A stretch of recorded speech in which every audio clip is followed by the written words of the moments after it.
ठीक, शाबाश। किस चीज का प्रैक्टिकल किया आपने? सल्फाइड आयन का। सुनाओ जरा बढ़िया करके देखें कैसे किया आपने या खाली? सबसे पहले दिए गए लवण में तनु सल्फ्यूरिक अम्ल डालते हैं।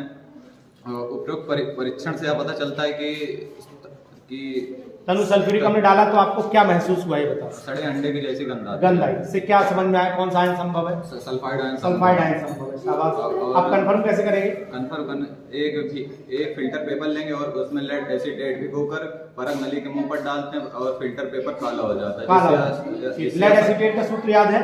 यहाँ लिख करके दिखाओ तो दिखाओ, लिख रहे हैं बिल्कुल। PbCH3C का CH3C का होल ट्वाइस पूरा होता है ना? CH3 का। हाँ ये शाबाश। दोबारा एक बार लिख दो ऐसे, O का होल ट्वाइस। शाबाश, वेरी गुड।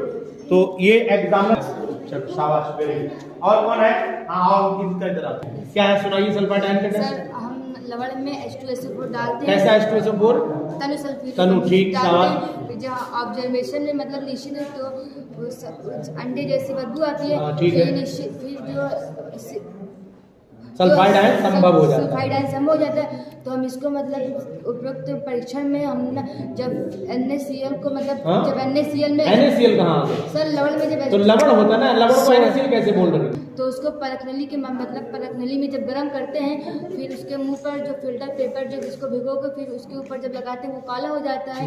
फिर जो ऑब्जर्वेशन में वो फिल्टर पेपर काला हो जाता है।